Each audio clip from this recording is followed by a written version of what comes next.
નિકાલ હોય, ઠાકોરજી માટે બે રજાઈ ના હોય તો ઠાકોરજીને જે પોઢવાની જે ગાદી છે એ બે ગાદી મૂકો તો ઠાકોરજીને ગરમાવો રહે. સમજો મારી વાત?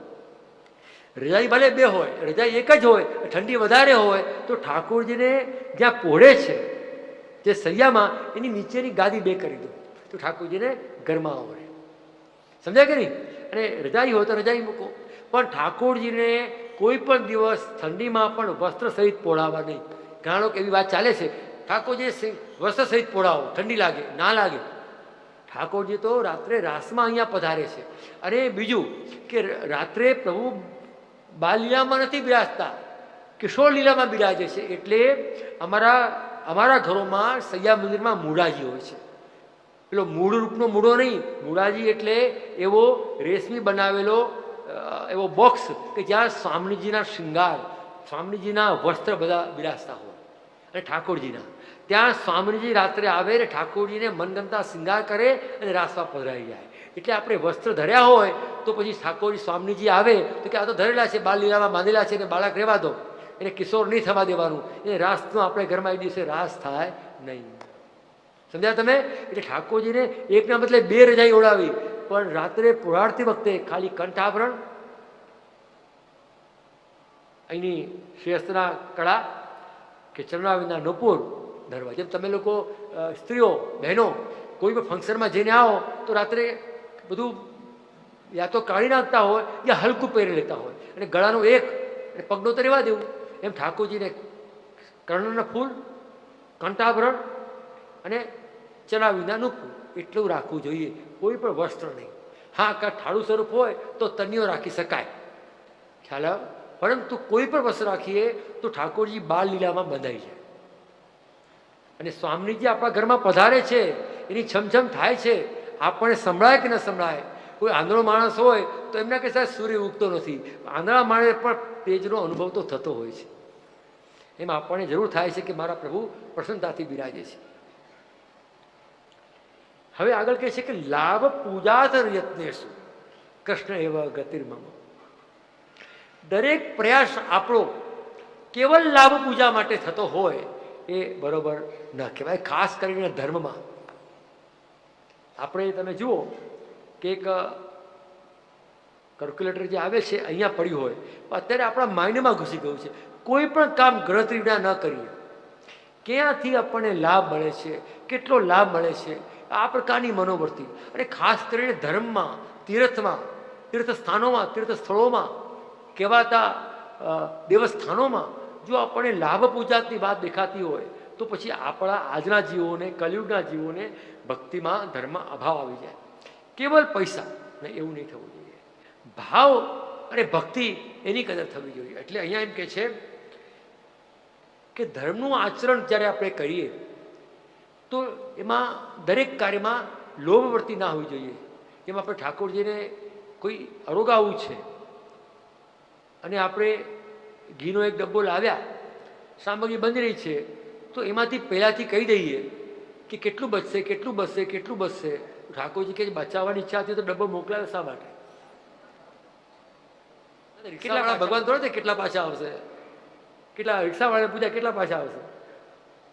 હે, તો આપણે તીર્થમાં જઈએ કે ભગવત સ્થાનમાં જઈએ તો પણ લોભ અને પૂજા, આ જે વ્યક્તિને પૂજાવાની એક ઈચ્છા થઈ જાય છે.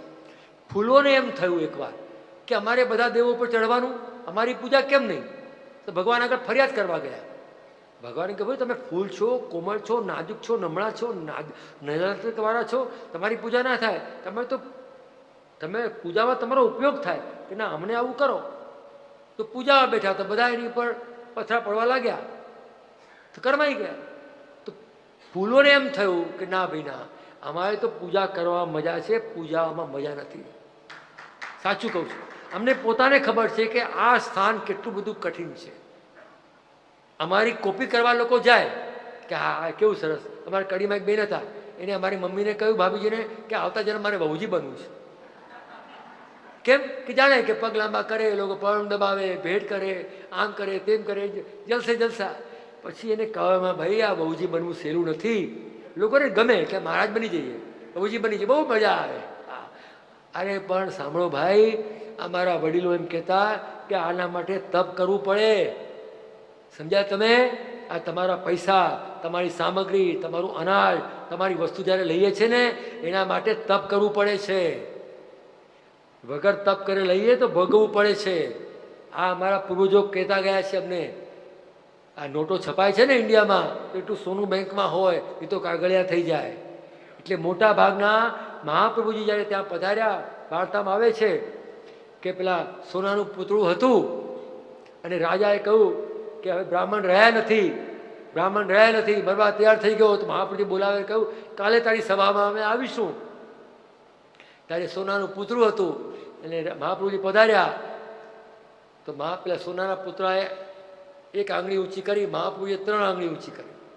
તો પેલા સોનાના પુતળાએ માથું નીચું કર્યું. એનો મતલબ એ થયો મહાપ્રભુજીએ રાજાને ઉપદેશ આપ્યો, ઠપકો આપ્યો, કહ્યું કે રાજા તમે તમારા પ્રાણ બચાવવા, તમારા રોગની મુક્તિ માટે આ સોનાનું પુતળું બ્રાહ્મણને આપવા તૈયાર થઈ ગયા. એટલે મતલબ શું? એ સોનાનું પુતળું જે લે બ્રાહ્મણ એ મરી જાય અને રાજા બચી જાય.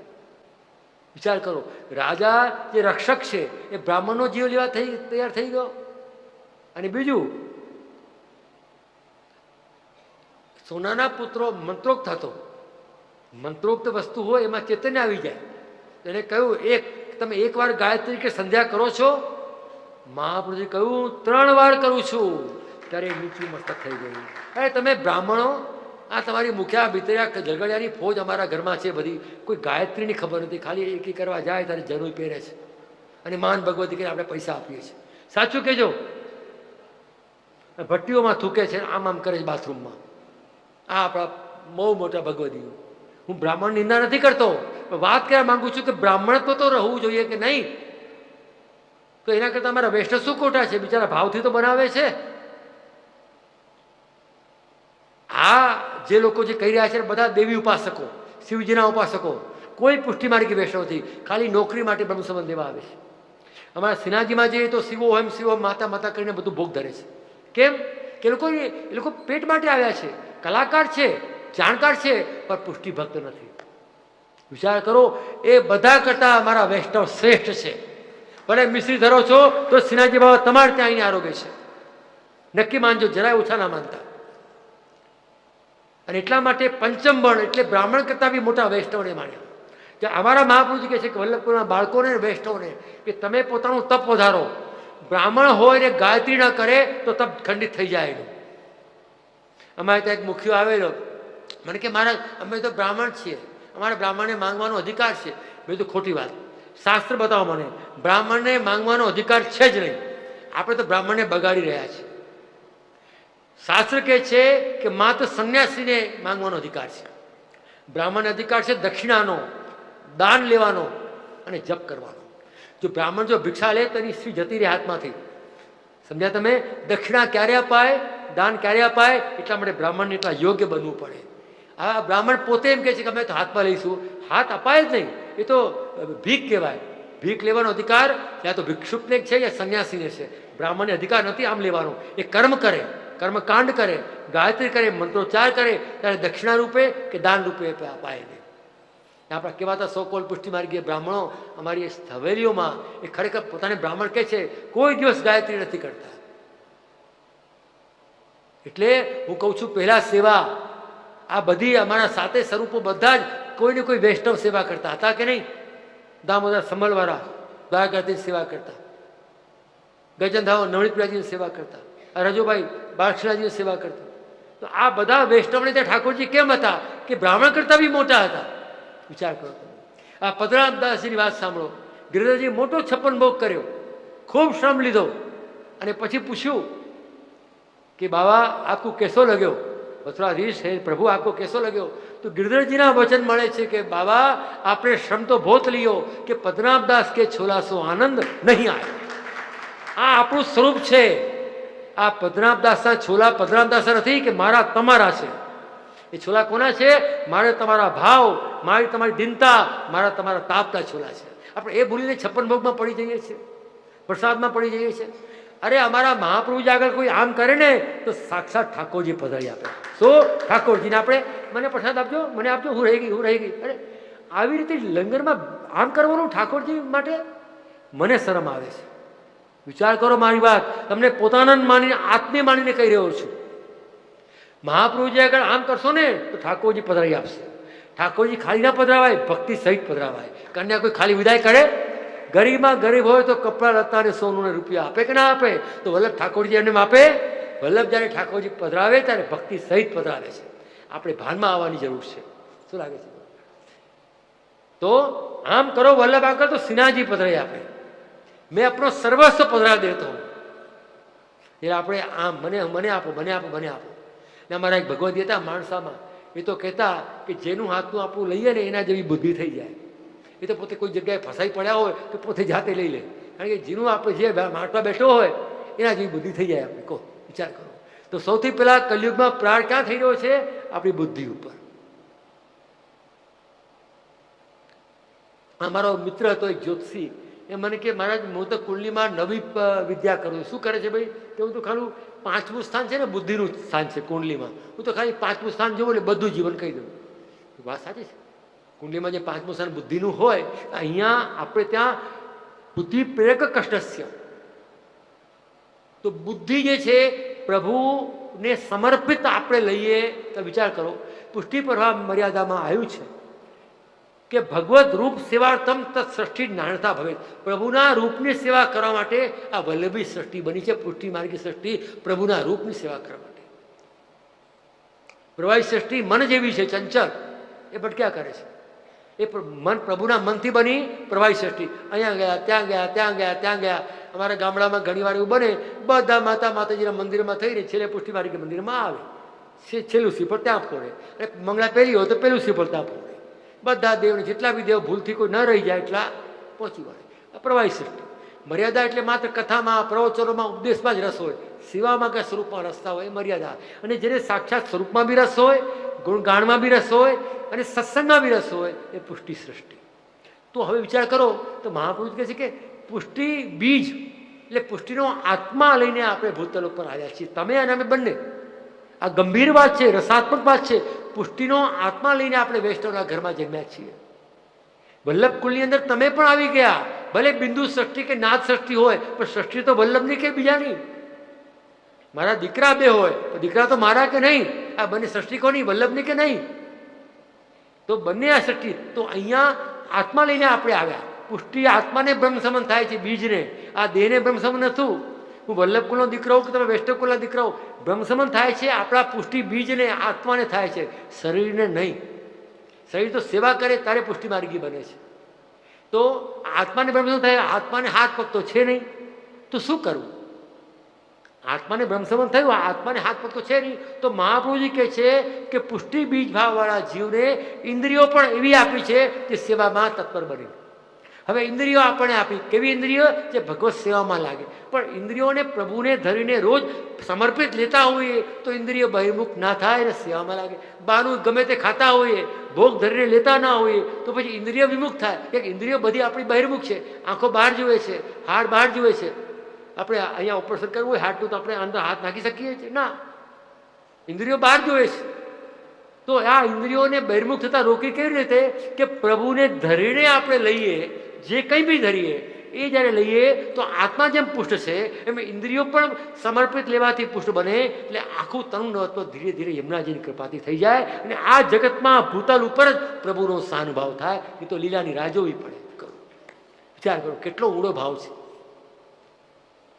તો અહીંયા આપણે એ વિચારવાનું છે કે આ તરુણવત મેતાવતા માટે યમનાષ્ટકની અંદર પણ હરિરાય મહાપ્રભુજી કહે છે જેમ કાચો ઘડો હોય એમાં તમે જળ મૂકો તો જળ રહે નહીં, પણ પરિપક્વ થઈ જાય, અગ્નિમાં તપી તપીને મૂળ જે ઘડાનું રૂપ છે એ પ્રારૂપ થઈ જાય ત્યારે જળ રહે. એમ આપણે હજી વિરહની અગ્નિમાં તપવીએ દિનતા રાખીને તો એ તપેલો ઘડો એમાં ભક્તિ રસ રહી શકે, નહીં તો જળ નિઃસૃત થઈ જાય. તો અહીંયા એટલા માટે ભગવત સેવામાં જો રોજ ધરીને ન લઈ શકતા હોય, ઠાકોરજીની જે તમે મિશ્રી મેવો ધરો છો એનું પ્રસાદી તમારા ભોજ્ય પદાર્થમાં મેળવો. અને બને હવે તો એવી અપ્રશ્ન બી કોઈ વાત નથી કરતું કે ભાઈ કેમ કરો છો, મેળ દૂધ ઘરની કઈ છે ને સખડીની કઈ છે ને સખડીની કઈ છે, તમારો અલગ ચોખ્ખો છે કે નહીં. માત્ર એટલું જ કે ઠાકોરજીના માટે જે બી તમે રસોઈ કરો એ પાત્ર થોડા ઠાકોરજીને અલગ રાખો, એમાં આપણે જમાય નહીં. એક જ વાત. બીજી વાત કે ઠાકોરજી માટે જે તમે બનાવો એનો ગેસ અલગ રાખો, અથવા જૂનો ગેસ હોય એને સાફ કરીને પછી એટલે પહેલાં ઠાકોરજીનું કરી લેવું, પછી આપણું કરવું. અને સગવડ હોય તો એ ગેસ અલગ રાખો, પાત્ર અલગ રાખવા, ધરી થોડું ધરો, થોડું બનાવો. ઠાકોરજીને ધરીને જે આપણે બધામાં લઈએ તો આપણી જે બુદ્ધિ જે બારી જગ્યાએ ભટકે છે, કરવું કે ના કરવું, થાય કે ના થાય, આવા જે પ્રશ્નો છે એનું સમાધાન અંતઃકરણમાં જ મળી જાય. આજે લોકો સેવાથી ડરે છે કેમ? અમારાથી આવું ના થાય તો કંઈ નહીં, પરંતુ જેટલું બને એટલું આજે આપણા બાળકોને, દીકરાઓને અમારા પાસે લાવો, આચાર્યો પાસે, અને કહો કે જે અમે જે કરી રહ્યા છીએ આગળની પ્રજા હવે નહીં કરે તો એ લોકોને કેમ કરવું એવું એને સમજાવી દો. અમે સરળમાં સરળ ઉપાય, આધુનિકમાં આધુનિક ઉપાય આપણે જે કરતા આવ્યા એ આપણી સાથે જતું રહ્યું. હવે જે ઠાકોરજી નવી પ્રજા સેવા કરવાની છે એના ભાવથી એની રીત પ્રમાણે કરવા દો. ઠાકોરજી છોવાતા નથી, પણ જેટલું બી સાધારણ જે ભારતીય હિન્દુ આચાર છે એટલું આપણે બતાવી દઈશું. તો કોઈ પણ દિવસ આપણી મિલકત લેવા બાળકો તૈયાર છે અને ઠાકોરજીને ગ્વાલ મન લેવા અને બીજાને ભરોસે પધરાવા પડે, અને જેના કારણે આપણે રૂડા છીએ, જેના કારણે આપણે ઉજળા છીએ, એવા ઠાકોરજીને દેશ નિકાળો અપાય. જે લીલામાં ઠાકોરજી આપણે સેવા લેવાના છે, જેના કારણે જિંદગી વીતી ગઈ. આપણા વૈષ્ણવને ચિંતા કઈ છે કે મારા પછી મારા ઠાકોરજીનું શું થશે, અને થવું જોઈએ. આ ચિંતા બહુ સ્તુતિ ચિંતા છે, નમસ્કાર કરવા લાયક ચિંતા છે. તો એના માટે પહેલી વ્યવસ્થા છે આપણા ઉત્તર અધિકારીઓ, આપણા વંશ વારસો. એને ડર હોય તો ડર દૂર કરાવો. તમે જે ધરતા હો તમે ધરો, પણ સરળમાં સરળ કેમ કરવું એ સમજણ આચાર્યો આજે પણ તમને પૂરી પાડે છે. તમારા બાળકોના પ્રશ્નોના જવાબ પણ આપી શકે એમ છે. પણ ભૂલથી પણ ઠાકોરજીની ઝાંપી આપણા ઘરથી બંધાવી જોઈએ નહીં. અમારા જે રમણ પ્રભુ તો એટલે સુધી કહે છે કે ઠાકોરજી અમુક દિવસ, થોડા દિવસ બહાર જવું હોય ને તો બી કોઈ ત્યાં પધરાવા નહીં. ખાલી મિશ્રી મેવો ધરી દેવો, પટવસ્ત્રમાં ધરીને, ખ્યાલ આવ્યો? અને પછી બીજા જ્યારે આવીએ ત્યારે વ્રત કરી લેવું, ઠાકોરજીની સેવા પ્રારંભ કરવી. બને ત્યાં સુધી ઠાકોરજી બીજાને ત્યાં પધરાવવાનો દુરાગ્રહ ના રાખો. ઠાકોરજી નથી ગમતું. આપણે કોઈને ત્યાં આપણે બાળક મૂકીને જઈએ તો પહેલાં શું જોઈએ? એનું શરીર કેવું છે, દુબળો પડી ગયો કેવું લાગે. એટલે અહીંયા ભરણ અને પોષણ, ભરણ તો થાય છે, કોઈ પણ આપણા સગાવાળા ઠાકોરજીને ભોગતો, પણ પોષણ કેવી રીતે થયું એ જોવું પડે. ખાલી ભરણથી ના થાય, પણ પોષણ બી થવું જોઈએ. પુષ્ટિ માર્ગ એ પોષણનો માર્ગ છે. તો અહીંયા એ કહેવામાં આવ્યું છે કે લાભ અને પૂજા માટે આપણે ભગવત સેવા નહીં કર. કોઈને પૈસા આપીને કે જે આ પૈસા લીધું સેવા કરજે, એ પણ સેવા પુષ્ટિ માર્ગમાં, વલ્લભના માર્ગમાં માન્ય નથી. અને કોઈથી પૈસા લઈને કે હું તારી બદલે સેવા કરીશ, એ પુષ્ટિ માર્ગમાં કેમ માન નથી? કે માનસી બનતી નથી. જો તમે ધનથી કરો તો બી તમને અહંકાર આવે, ધનથી કરો તો મમત્વ આવી જાય કે મારું ધન છે. પૈસા વાપરીએ તો મમત્વ વધી જાય કે મારું ધન છે. અને શરીરથી કરીએ તો હું કરનાર, તો હું અને મારું એ બાધક બની જાય. એટલા માટે તનુવિત્યા સેવા દ્વારા તન અને મન એટલે અહંકાર અને મમતાનું સેવામાં સમર્પણ થવાથી માનથી થાય છે એક જ ઠાકોરજીમાં. જેમ ગોવિંદરાયજી મહારાજ પોરબંદરવાળા એના વચરામૃતમાં કહે છે કે વેપારીને પોતાનો વેપાર કેમ યાદ આવે? ગળપણમાં, ઉત્તર અવસ્થામાં પણ જીવ ત્યાં કેમ રહે છે? કે એને એના ધંધામાં, વેપારમાં શરીર લગાવ્યું છે અને પૈસો બી લગાવ્યો છે. શરીર અને પૈસો બંને લાગ્યો હોય તો બિચાર ત્યાં આવે. આપણું શરીર ક્યાં લાગે છે, પૈસો ક્યાં લાગે છે? ધર્મના અને મનના તો ઠેકાણા જ નથી. એ રિમોટ કંટ્રોલને આપી દીધું છે. જેમ ચેનલો ફરે ને એમ આપણી ચેનલો ફરતી જાય. છોકરો કઈ જોવે, વહુ કઈ જોવે, ટેણીઓ કઈ જોવે, એ આપણે અલગ અલગ ટીવી રાખવા પડે. બરાબર ને? તો અહીંયા માનસિક સેવા સિદ્ધ થાય ક્યારે? કે આપણું તન, આપણું ધન આપણા જ ઠાકોરજીમાં જ્યારે આપણે લગાવીએ આપણા ઘરમાં, તો પ્રભુ માટે ચિત્ત પરોવાઈ જાય. ચેતસ્તત પ્રણમ સેવા તત્ સિદ્ધે તનુવિત્યા, આ સિદ્ધાંત મુક્તાવલીનો ગ્રંથ છે. એટલે લાભ અને પૂજા માટે સેવા નહીં. પ્રભુને કેમ સુખ થઈ જાય? બાબાએ કહ્યું ને, પ્રભુને ખુશ કરવા નથી, હંમેશા ખુશ રાખવા છે.